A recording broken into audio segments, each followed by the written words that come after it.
Hey, Shalom, Markings, Rakam Akapash from GMS London, giving all praise, honor, and glory to Yahweh, Bahashem, Yahweh Shai, Bashem Chadash. Want to give double honors unto the elders, the apostles of GMS, and Shalom out there to the hopeful that's pushing his truth in all sincerity. Back again with another video. I'm going to entitle this one, God forbid we should have mercy upon Esau, Edom. Right? You know, the so-called white man's hoping he's going to get off the hook with all the wickedness and evil that he's done. You know, that he somehow, you know, so for some reason somehow deserves some kind of mercy. All right, but I tell you this, there is no mercy for you, man. Okay, none whatsoever. All right, you ain't gonna find it from us. You ain't gonna find it from the Lord. Okay, because there isn't none from the Lord, you ain't gonna get none from us. Right, because the Lord's will be done. All right, and I'm about to read a cautionary tale, right? Because I've been reading through the book of Samuel recently, and you know, this part concerning King Saul, what happened when he didn't fulfill the judgment of the Lord against Amalek, which is the head tribe in Edom. All right, and in the latter days, in the day of the Lord, the day of the Lord's vengeance, man, Esau is going to be put into slavery and he's going to be destroyed, at the end of 1,000 years. All right, so God forbid that doesn't happen. That doesn't happen, man. You're not gonna find mercy. We're not gonna change our minds. The Lord's not gonna change his mind, right? We're gonna fulfill the will of the Lord. All right, so that's what I'm gonna get into, right? So I'm gonna read this tale, or this, the story of King Saul and what he didn't do, as opposed to what he did do, what he didn't do, right? That he was commanded to do, right? And the Lord held it against him, man. All right, because he didn't bring down the Lord's vengeance upon Amalek, right? Because they were meant to get it full-bodied, you know what I'm saying? And in this time to come, Esau going to get it, right? You're going to get the full force of the Lord. You're going to drink all of that cup, right? But anyway, this is from 1 Samuel chapter 15. I'm going to read from verse 18, right? It said, and the Lord sent thee on a journey, this is King Saul, he sent him on a journey, and said, go and utterly destroy the sinners, the Amalekites. And I just realized the language it had here. It says, destroy the sinners, Amalekites, not the sinners of Amalek. Nah, they're all sinners, man. Done them all. Right? Go and utterly destroy the sinners, the Amalekites, and fight against them until they be consumed, destroyed. Right? Wherefore didst thou not obey the voice of the Lord? This is Samuel speaking to Saul, right? Why didst thou not obey the voice of the Lord, but this fly upon the spoil and this evil in the sight of the Lord, right? Because they were told not to take any of the spoil. They were told to kill them all and leave the spoil. Don't take none of it, right? And Saul said unto Samuel, yea, I have obeyed the voice of the Lord, right? Because he beat them and smashed them to bits, essentially, right? He thought he'd done the job, right? But he saved alive, or kept alive, the king Agag, right? And he wasn't meant to do that, right? And Saul got a bunch of excuses why he did what he did, but as he goes on to say, he said, I have obeyed the voice of the Lord and have gone the way which the Lord sent me, and I brought Agag, the king of Amalek, right? You weren't asked to bring him. He was meant to destroy him, right? So it wasn't enough. What Saul did was not enough, man. So for us, it's not even a simple case of just giving you a beating, all right? Make you say sorry, right? It ain't enough at the end of the day, man. When we get you, man, we're gonna get you, man, and you're gonna get it bad. For 1,000 years, you're gonna get bad from us, man. Okay, but like I'm saying now, but that's not gonna be enough, man. You have to be, gotten rid of. That is the Lord's desire, to get rid of you Edomites. Okay, and that's all through the scriptures, man. We're gonna get the precepts, right? The Lord doesn't like you, right? And so you have to be gotten rid of. Okay. But anyway, said that I have gone the way which the Lord sent me, and have brought Agag, the king of Amalek, and have utterly destroyed the Amalekites. But the people took of the spoil, sheep and oxen, the chief of the things which should have been utterly destroyed, to sacrifice unto the Lord thy God in Gilgal. Now he's thinking, well, we weren't meant to take the spoil, but because the people are gathering it up to make a sacrifice unto the Lord, that was fine. But that wasn't what the Lord said or told him to do, right? And he was king. So he could have told him to left it, right? To leave it behind. But he didn't, right? And Samuel said, have the Lord as great delight in burnt offerings and sacrifices, as in obeying the voice of the Lord, right? So what does he have more delight in? Sacrifices or obeying his word, right? It says, behold, to obey is better than sacrifice, and to hearken than the fat of rams. For rebellion is as the sin of witchcraft, right? He was being rebellious. He didn't do what he was told, right? For rebellion is as the sin of witchcraft, and stubbornness is as iniquity and idolatry. Because thou hast rejected the word of the Lord, he have also rejected thee from being king, right? So spiritually, in the spirit, the Lord has stripped Saul of being king of Israel at this point in time. Spiritually stripped him. Because he didn't do what he was told to do. Because he didn't, give out the vengeance he was meant to give to them, man. So to think that we're going to hold back or anything, right? Or that we should even want vengeance, man. Even though the Lord wants vengeance against you, the fact that, when the Lord comes and we get our powers, we go for our changing, you think we're going to be nice? No, of course we're not. Okay, we're going to do all the Lord's will, man. Okay, we're going to put all you heathens in servitude, into slavery, into chains, right? That's what we're going to do. But as such a time comes, hey, we just, we're cool, right? We're cool. Okay, we're peaceable. Okay, harmless as doves, wise as serpents. Okay, but when that day does come, there's going to be no deterring us. There's going to be no mercy shown. We're going to do all the Lord's will in that day. All right. Verse 24, and Saul said unto Samuel, I have sinned, for I have transgressed the commandment of the Lord and thy words, because I feared the people and obeyed their voice. All right. So yeah, he was trying to beg for forgiveness essentially, but the Lord had already decided. Okay, you weren't fit to be king. Okay, and he had plans to give it over to David. Okay, as we know, right? So, jumping ahead now into chapter 28. Right, it's just a kind of reiteration of this, but Saul was getting desperate, right? He's going out to war against the Philistines, and he was unsure because the Lord hadn't come to him at all, right? To do with the fight and what he should do, right? So he was fearful, and he went and saw a witch to get advice from Samuel to raise him up to speak to him, right? And obviously Samuel was pissed. Let's see. I'm just get it from 15 here. It says, and Samuel said to Saul, why hast thou disquieted me to bring me up? And Saul answered, I am sore distressed, for the Philistines make war against me, and God is departed from me, and answereth me no more, neither by prophets nor by dreams.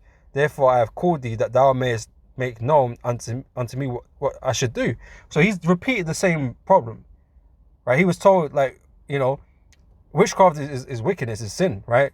But he went and go see a witch, something that he's not supposed to do, because of his fear, because he was afraid. He's afraid of the people before, and he was afraid of the Philistines, right? And he went off, right? So he's showing the same patterns of issues, man, that he had, all right. But the Lord, he told you, he ain't dealing with you, man. So it was no surprise he weren't coming to you and answering you, right? It says, therefore I have called thee, that thou mayest make known unto me what I should do. Then said Samuel, wherefore dost thou ask of me, seeing the Lord is departed from thee? Why are you asking me? The Lord ain't dealing with you. Why are you asking me for? Right? It says, is departed from thee and is become thine enemy. He told you. The Lord's going to rent the kingdom out of your hands and give it to another. So yeah, there was going to come a time where you were going to die. You're going to die in battle, right? Obviously, Saul's trying to avoid that, but he can't be helped. He can't do nothing about it. And the Lord hath done to him as he spake by me, right? Because Samuel told him already, back in the 15th chapter, right? It says, for the Lord hath rent the kingdom out of thine hand and given it to thy neighbor, even to David, because thou obeyest not the voice of the Lord. Right? So you damn be sure that we're going to obey the voice of the Lord, man, when that day comes. Okay, we're not going to show mercy to the evil. We ain't going to show no mercy to Esau. Okay, Esau's not going to get let off the hook. We're not going to give you a pat on the back and let's just say, oh, don't worry about it, just let's all forget about it. We ain't going to do that. Okay, you're going to pay for everything that you've ever done, ever done, throughout all of time that you've been a nation on the planet. You're going to pay for all of it, man. All right? It says, because thou obeyest not the voice of the Lord, nor executest his fierce wrath upon Amalek. Right? So we're not going to stop short. We ain't going to be shy about it. Okay, we're just going to come out with the wrath of the Lord. You know? So therefore have the Lord done this thing unto thee this day. All right? I said, moreover, the Lord will also deliver Israel with thee into the hand of the Philistines, and tomorrow shalt thou and thy sons be with me. Right? So you know you're going to be put to death, and you'll be with Samuel in the spirit realm, man. All right. So the Lord also shall deliver the host of Israel into the hand of the Philistines. Right? They lost that fight. Okay. So that's just a cautionary tale of not obeying the Lord, and like I said, in that time you can be sure that all of us, that the Lord will be of the elect, all of us, right, will be obeying the voice of the Lord, man, and doing what the Lord requires us to do. Okay, to do what is written of us to do. Right, that's the main thing right now. The word of the Lord is here in these scriptures, what he's going to do to Edom, to Esau, right? And that's all going to be fulfilled, man. Okay, but let me get this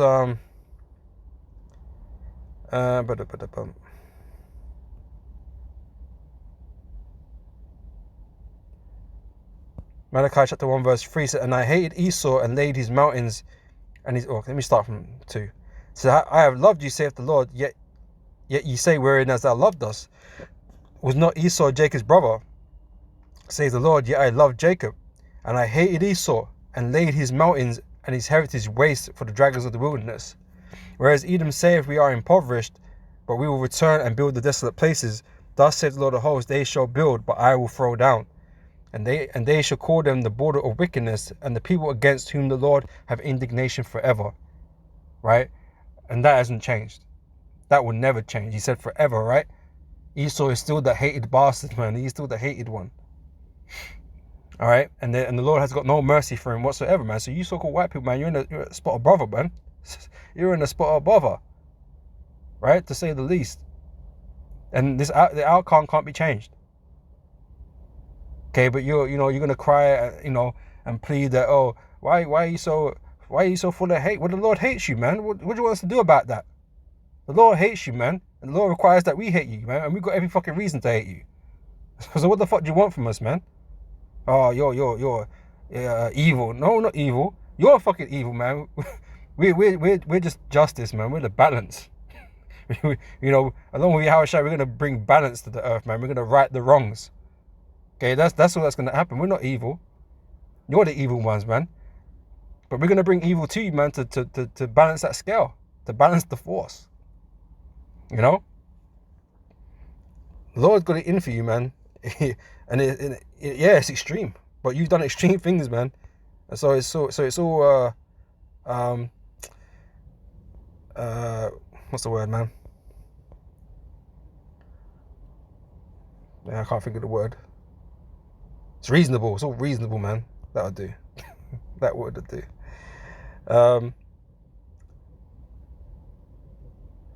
What do I want this? Exodus chapter 17, verse 16. For he said, because the Lord has sworn that the Lord will have war with Amalek from generation to generation, right? And like I said, the Lord just hates Esau. He's made to be hated by him, right?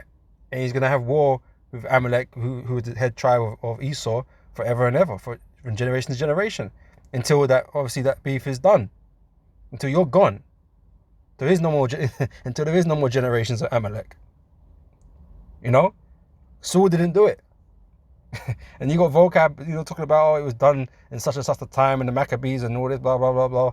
But we still got the Herods and stuff like that came afterwards. So figure that one out. Esau's still around, man. Amalek ain't been destroyed. Esau hasn't been destroyed. Esau and Amalek, they're all still here, right? In fact, he in power. Esau is the end of the world. He is in power. He's in rulership, as according to the blessing that he was given, right? He's in his little time, right? But that's all about to come to an end soon, man, because Jacob is the beginning of it that followeth, man. And Esau's going to be taken down, and Jacob's going to be the one to bring him down, beginning with our Lord Yahweh Shai.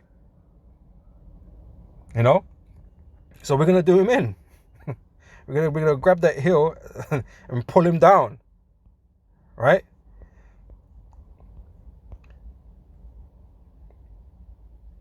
So for that,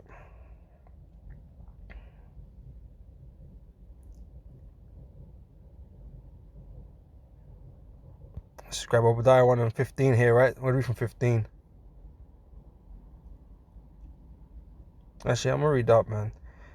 So, Obadiah 1:1 says this: the vision of Obadiah, thus saith the Lord God concerning Edom. So this is concerning you, Edom, you so-called white people, man. Okay, so that includes the Amalekites and all that kind of stuff, all the tribes of Edom, right? So we have heard a rumor from the Lord, and an ambassador is sent among the heathen. Arise ye, and let us rise up against her in battle.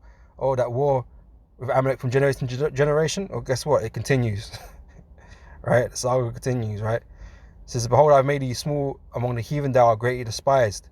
I'm going to jump down. I'm going to get to the points of this, right?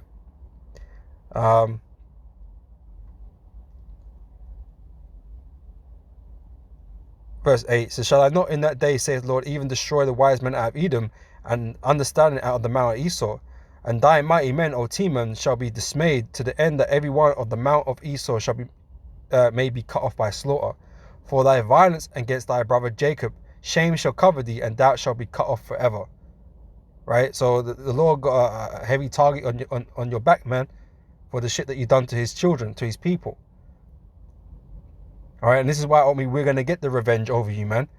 Okay, you've had it nice because you've had us in slavery, and now you want to talk like none of that even matters anymore. That it doesn't affect us in any type of way, and blah blah blah. We should forget about it. It's all right to say that from a position of power and strength, and we can't do shit about it. It's all right to talk like that, okay? Because we can't do nothing about it. But when we're given the power now, that talking is gonna stop, man. And you're gonna be fucking begging for fucking mercy, man, and you ain't gonna get it from us, man. Because now we got the power to do as we please. Right now, you get to do what you want to do, and you can ignore it, deflect it, brush it off your shoulder, and all that kind of shit. You could do that. Okay, but you ain't gonna be able to do that forever, man.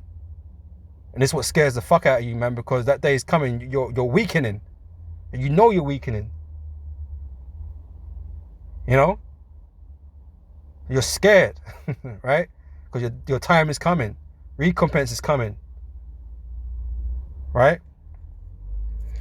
So, verse 11, in the day that thou stoodest on the other side, in the day that the strangers carried away his forces, and foreigners entered into his gates and cast lots upon Jerusalem, even thou was one of them. Okay, you've always been there, man, looking for our demise. In any way you can capitalize on it, man, you tried it, man. So, but thou shouldest not have looked on the day of thy brother in the day that he became a stranger, neither shouldest thou have rejoiced over the children of Judah in the day of their destruction. Neither shouldest thou have spoken proudly in the day of distress. Thou shouldest not have entered into the gate of my people in the day of their calamity. Yea, they shouldest not have looked on their affliction in the day of their calamity, nor have laid hands on their substance in the day of their calamity. It's like neither shouldest thou have stood in the crossway to cut off those of his that did escape. Neither shouldest thou have delivered up those of his that did remain in the day of distress. For the day of the Lord is near upon all the heathen. As thou hast done, it shall be done unto thee. Thy reward shall return upon thy own head, right? So the Lord fully, intends to make you reap what you have sown, man. There is no getting away with this. There's no getting away with what you've done. You're going to make sure of that, man. And you're going to get all the wrath the Lord got pent up inside him, man. You're going to get it all. Okay, you're going to get that cup of wrath from the Lord, man. Right? So for verse 16, for as ye have drunk upon my holy mountain, so shall all the heathen drink continually. Yea, they shall drink, and they shall swallow down, and they shall be as though they had not been. But upon Mount Zion shall be deliverance, and there shall be holiness, and the house of Jacob shall possess their possessions. Okay, we're gonna take all the shit from you, man. Take all of it, man, and destroy your kingdom. All right. And the house of Jacob shall be a fire, and the house of Joseph a flame. Right. So we are mentioned in your destruction. The Lord ain't just gonna send a fucking tornado and sweep you all up, man, and throw you into the sea. No, the Lord is gonna do a bunch of things, man. But the Lord is gonna use His people, man, to destroy you. Right, and I'm gonna get that in the next in the next scripture too. Right. So it says, the house of Jacob shall be a fire, and the house of Joseph a flame. Okay, and this just represents the 12 tribes, the collective of Israel, right? And the house of Esau for stubble, and they shall kindle in them and devour them, and there shall not be any remaining of the house of Esau, for the Lord hath spoken it. So you think that we're gonna not do that? You think we're gonna be disobedient? You think we're gonna have mercy upon you Edomites? And that, well, you know, it's been 1,000 years now, and I kind of feel bad for them. You know, Derek, he's all right. You know, he's been a good servant. You know, we can spare it. No one's getting spared. None of Esau is getting spared, man. You know, Allah might fuck us up. You know, if that were even possible. But nah, that's not gonna go down, right? We're gonna, like I said, we're gonna fulfill all the will of the Lord, man, in our kingdom, man. So if you the day that you gotta go, you're going. Not tomorrow. Not the day after that. Oh, you know, give him another week. No. You're going. The day that is supposed to happen, you're gone. And we're not gonna feel bad about it. We ain't gonna miss none of you. You know? So we read it again. And the house of Jacob shall be a fire, and the house of Joseph a flame, and the house of Esau for stubble, and they shall kindle in them and devour them, and there shall not be any remaining of the house of Esau, for the Lord has spoken it. Okay, the Lord have spoken it. The Lord got it out for you, man. And this is what you're failing to understand. You're out here worrying about us.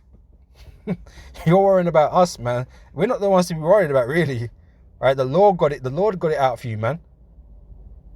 We're merely instruments of that wrath when that time comes. All right. Yeah, that's it now. Right, last one, right? So Ezekiel 25 and verse 12 says, thus says the Lord God, because that Edom have dealt against the house of Judah by taking vengeance, and have greatly offended and revenged himself upon them, therefore thus saith the Lord power, Yahweh, I will also stretch out my hand upon Edom, I will cut off man and beast from it, I will make it desolate from Teman, and they of the Dan shall fall by the sword, and I will lay my vengeance upon Edom by the hand of my people Israel. All right, and like I said, we're gonna be like the angels, man, who don't transgress the Heavenly Father's word, man. We're gonna be on it, right? And they should do and I will lay my vengeance upon Edom by the hand of my people Israel, and they shall do in Edom, to the Edomites, right, according to mine anger, the Lord's anger, his wrath, right, and according to my fury, and they shall know my vengeance, man. The Lord, the Lord is on the next level, man, when it comes to violence and you know, vengeance, man. And like I said, the Lord is terrible, man. The scripture tells you the Lord is terrible, man. And people think it's a game, think it's a joke. We say these things and people just think it's a joke. No, the Lord is terrible, man. You're going to find out how bad it is, man.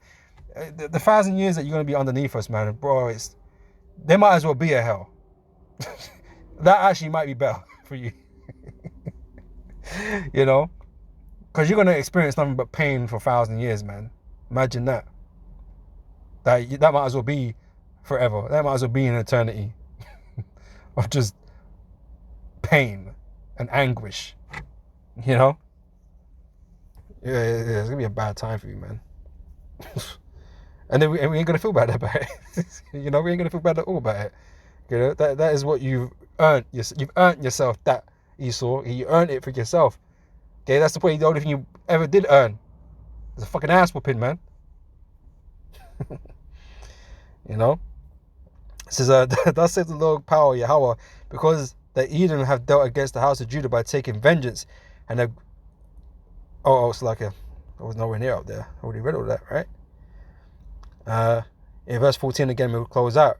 So now I will lay my vengeance upon Edom by the hand of my people Israel, and they shall do in Edom according to mine anger and according to my fury, and they shall know my vengeance, saith the Lord Yahweh.